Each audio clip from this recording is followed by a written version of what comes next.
Bienvenidos a La Otra Mirada, al hecho, a la pieza, al hombre, un trazo a la imaginación y a la belleza de las artes. A la pintura valenciana nos acercamos esta noche. Ya comenzamos.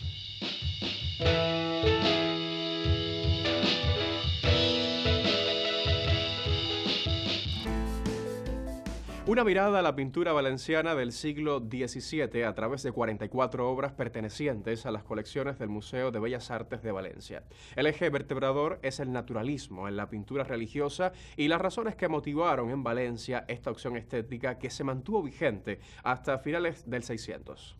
La primera pequeña sección de la exposición Creer a través de los ojos invita a reflexionar al visitante acerca de dos conceptos, realismo y naturalismo.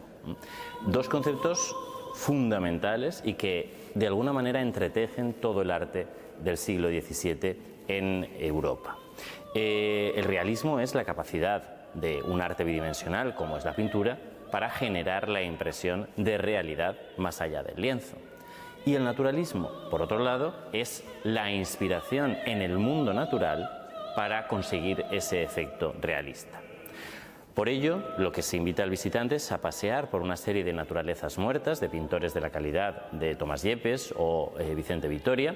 para ver esa capacidad de la pintura bidimensional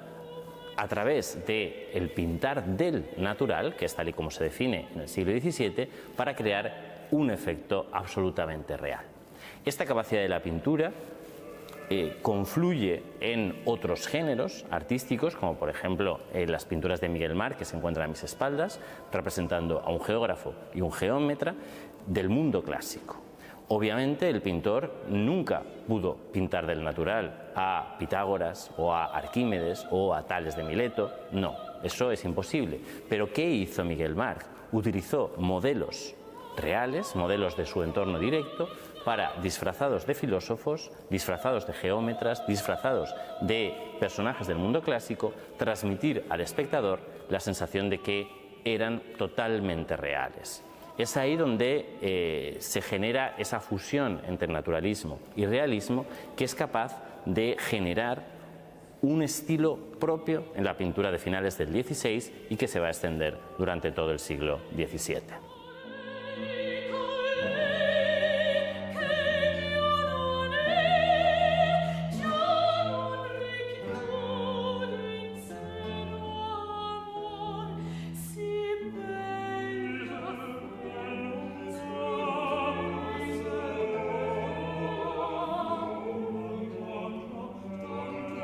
Tras introducir al visitante en los conceptos de realismo y naturalismo, la segunda sección de la muestra presenta las vías de penetración de ese naturalismo o de ese realismo en la península ibérica y en concreto en el Reino de Valencia. El planteamiento de la exposición es que, debido a cierta coyuntura histórico-política, fueron unas tendencias las que llegaron a la península ibérica y no otras del arte italiano.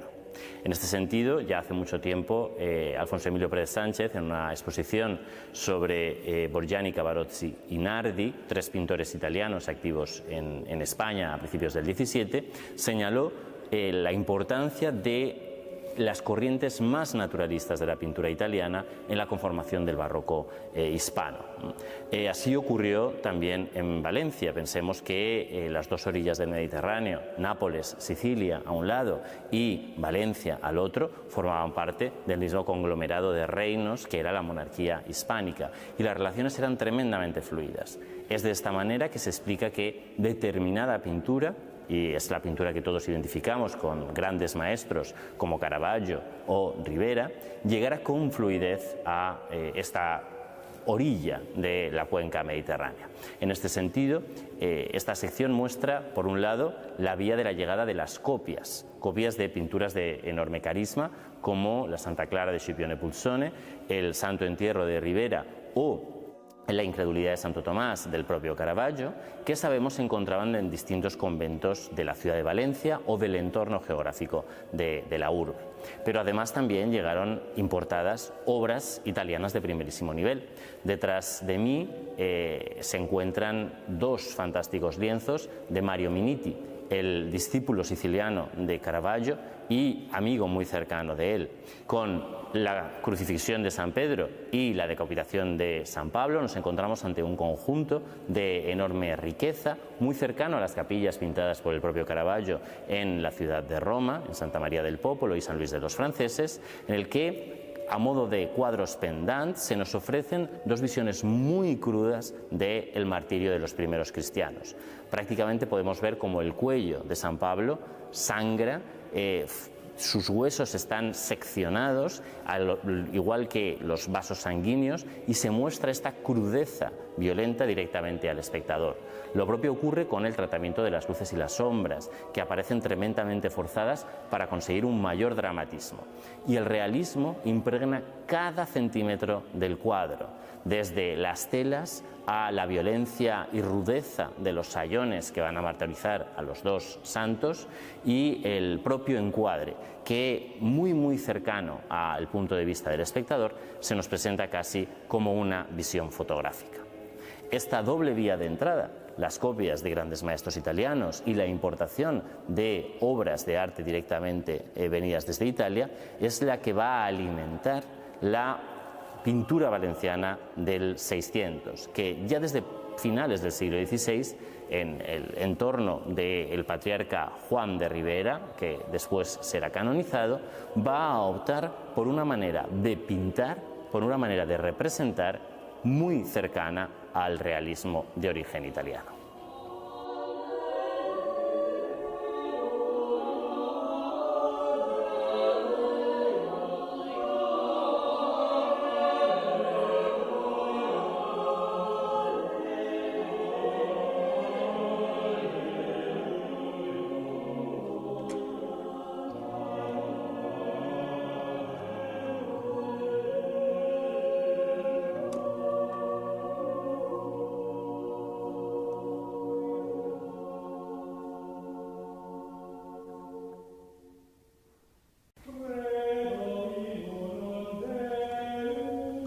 Tras haber introducido al visitante en los conceptos de realismo y naturalismo y haber analizado las fuentes por las que esta manera de entender la imagen llega a esta costa del Mediterráneo,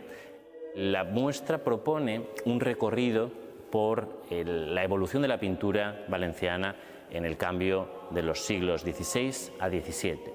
y muestra cómo, a partir de una tradición muy fuerte y con una enorme capacidad para enraizarse en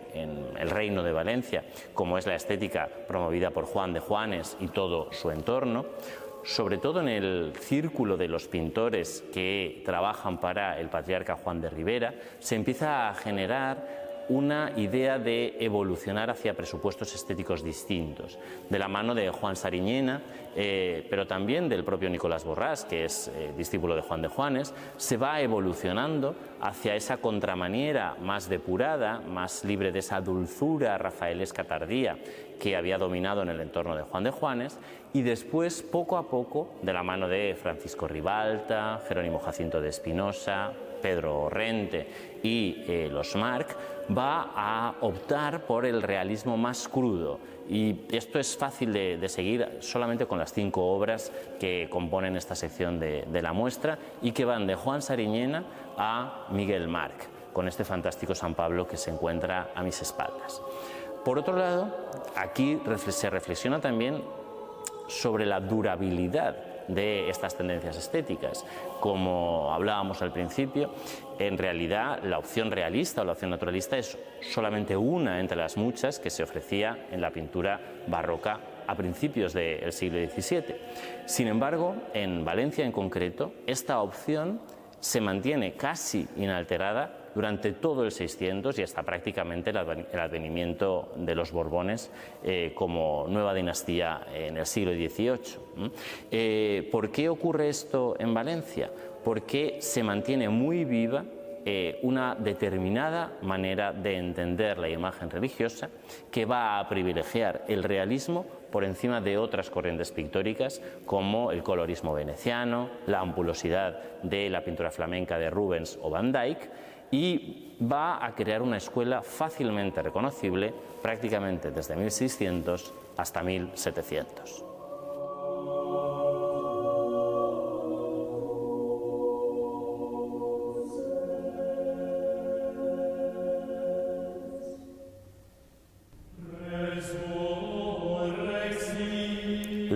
La segunda parte de la exposición, Creer a través de los ojos, el segundo gran bloque de contenido, está dedicado a las bases conceptuales, a la ideología, a la manera de entender el arte en el siglo XVII, que dieron como resultado el realismo y el naturalismo en el arte mediterráneo del 600. En este sentido, se ha dividido este segundo gran bloque de contenido en tres ideas rectoras. Una primera, que es la imagen como reliquia; una segunda, que hace referencia a la imagen como intervención prodigiosa de la divinidad; y una tercera, que es la imagen como verdadero retrato. Esas tres ideas se entrelazan y son las que de alguna manera sirven como justificación a una determinada opción estética. La imagen como reliquia, la imagen artística como vestigio, es aquel que anima, por ejemplo, las representaciones de la cruz, que es en sí el único objeto que es siempre, por definición, a la vez una imagen y una reliquia. Es un vestigio de algo que sucedió y es una imagen bidimensional creada por un artista. La cruz,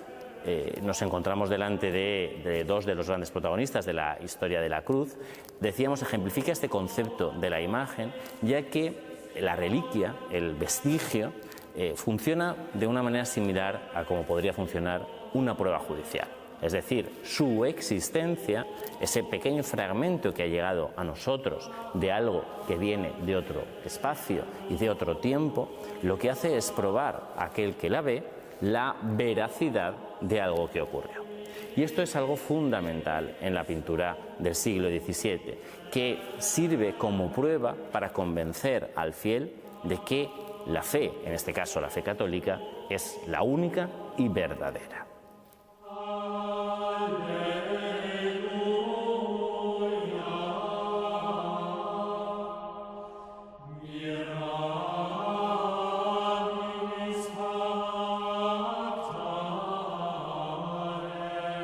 La segunda idea fundamental que articula la manera de entender la imagen en el XVII en la cuenca mediterránea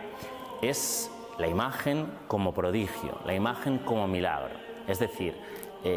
aquella historia que justifica que una obra de arte, que una pintura o una escultura no son realizadas por mano humana, son imágenes non manufactas que precisan de la intervención de la divinidad para existir. Esta idea de, casi podríamos decir, que Dios pintor, Dios escultor, Dios incluso arquitecto, que es capaz de generar imágenes susceptibles de recibir el culto de los fieles, genera una determinada forma de entender esos iconos que han aparecido o han sido creados de manera milagrosa sin intervención de un pincel. Evidentemente, si una imagen es creada por la propia divinidad, ha de ser fiel al original. Nunca pensaríamos que la propia Virgen María o el Dios mismo sería capaz de crear un icono de María que no fuera un fiel retrato del prototipo. De manera que esa intervención divina, igual que lo hacía el hecho de concebir la imagen como vestigio probatorio, como reliquia que demuestra una realidad pasada,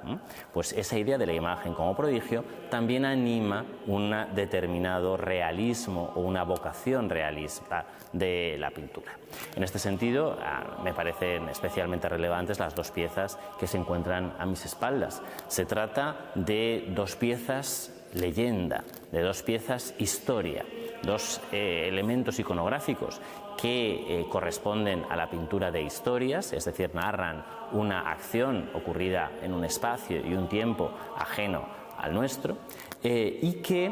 justifican el carácter prodigioso de probablemente las dos imágenes más significativas para la ciudad y reino de Valencia. Por una parte, la patrona de la ciudad, la Virgen de Gracia, y por el otro, la patrona del reino, la Virgen del Puig. En ambos casos se trata de dos obras del 600, la que se refiere a la Virgen de Gracia, realizada por el pintor Juan Conchillos, y la que se refiere a la Virgen del Puig, por Jerónimo Jacinto de Espinosa, que actualizan o crean una leyenda para justificar el carácter prodigioso de estas imágenes. En el caso de la pieza de Juan Conchillos, de una manera tremendamente pintoresca, se narra como en las afueras de Valencia, con el paisaje de la ciudad amurallada como fondo,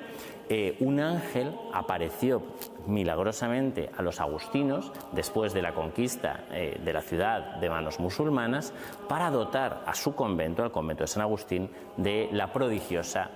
Virgen de Gracia, un verdadero retrato de la Virgen María. Obviamente,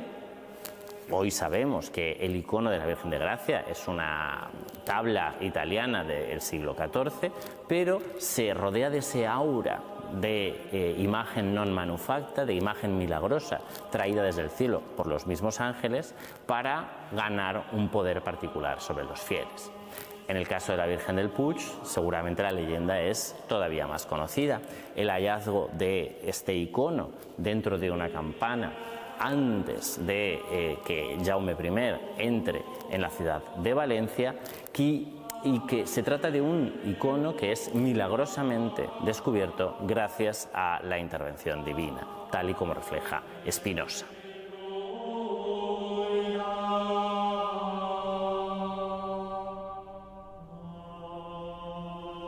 La imagen reliquia y la imagen prodigio se consolidan como elementos capaces de suscitar la fe en el espectador que las observa, de ser presentadas ante él como pruebas de la verdadera fe que debe seguir. Esto se encuentra en la base de la concepción que de las imágenes tiene el catolicismo reformado, el catolicismo surgido después del Concilio de Trento tras la crisis de la Reforma protestante. Además de como vestigio, como reliquia, y de como prodigio, como elemento de intervención divina sobre el mundo sensible, la imagen católica acabará configurándose como verdadero retrato. Si una imagen es una prueba de fe, si una imagen es una intervención milagrosa, ha de ser por fuerza un fiel retrato de aquello que presenta o representa. Esta idea se encontraba ya en el seno del cristianismo desde el principio. De hecho, si pensamos en una de las imágenes con más carisma de la historia de la religión cristiana, esta es la que conocemos como Verónica. Verónica es el nombre que se da a la impresión de la cara de Cristo sobre el paño con el que una mujer enjugó su rostro camino del Calvario. Esa imagen, que fue fruto de un prodigio, tampoco fue pintada por pinceles humanos, era también una reliquia, ya que mostraba el martirio del principal referente de la religión cristiana, el propio Cristo, y además, al ser una impresión directa sobre un paño del rostro de Cristo, debía ser el fiel retrato de el Salvador, el más fiel retrato de Cristo.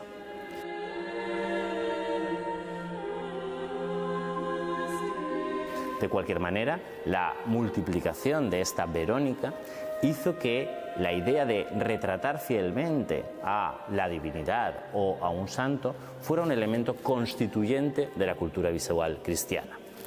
Una idea que se retomó fuertemente a finales del siglo XVI y en concreto en Valencia, en el entorno de Juan de Ribera. Existieron retratos de verdaderos santos antes de Juan de Ribera. Pensemos en el fantástico retrato del natural que pinta Fray Juan de la Miseria de la futura Santa Teresa en Sevilla y del que se esparcen copias por todos los conventos carmelitas del orbe. Pero en Valencia, poco después, Juan de Ribera empieza a hacer que los principales pintores de su entorno, Sariñena y Francisco Ribalta, se introduzcan en las estancias de aquellos hombres y mujeres que van a fallecer en olor de santidad, de manera que puedan ser retratados antes de morir y conservar así su verdadero retrato. ¿Por qué?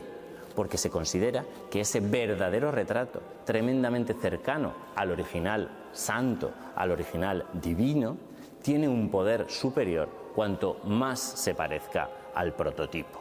Así, gracias a Juan de Ribera, conservamos los verdaderos retratos de Luis Bertrán, de Nicolás Factor, de Francisco del Niño Jesús y de toda una serie de santones y santonas que habitaron el mundo valenciano a finales del XVI y principios del XVII, generando una manera de entender la pintura religiosa, el verdadero retrato, que no podía ser de otra forma que verdaderamente realista.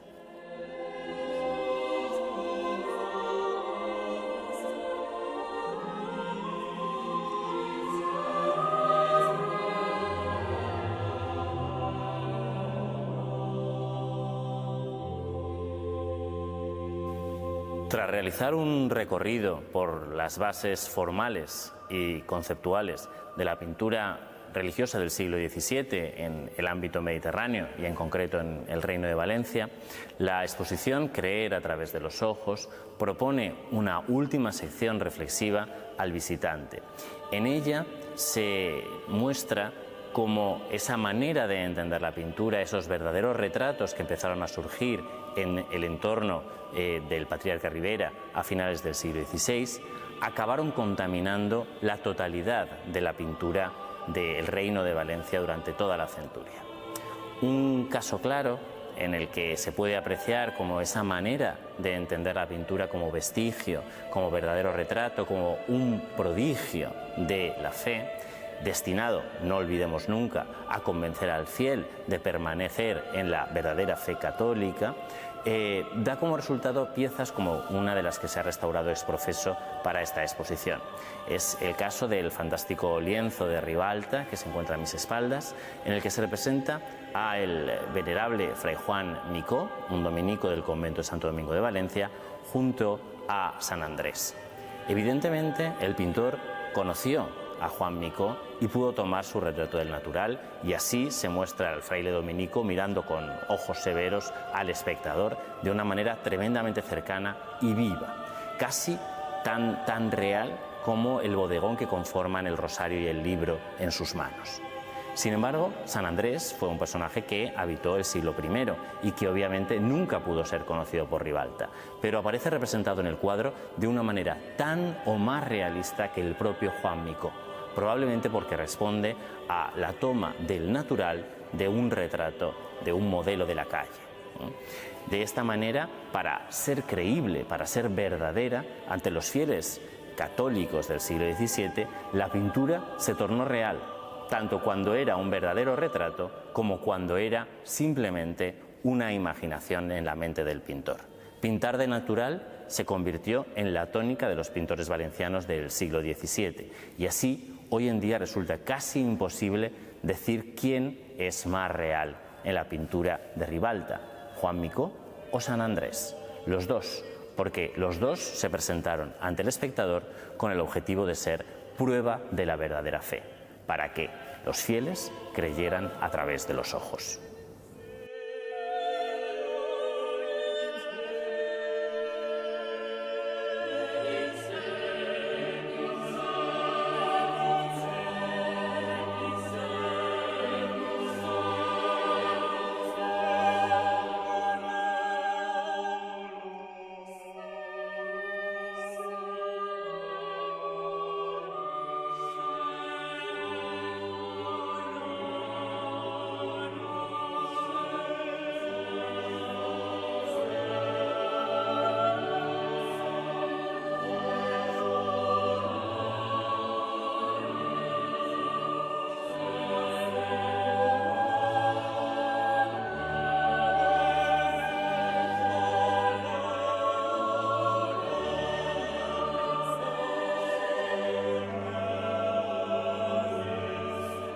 Las creencias visuales o la religión expresada y probada a través de imágenes dieron lugar en el siglo XVII a una manera muy concreta de pintar y de esculpir, particularmente en los territorios que permanecieron católicos tras la eclosión del protestantismo.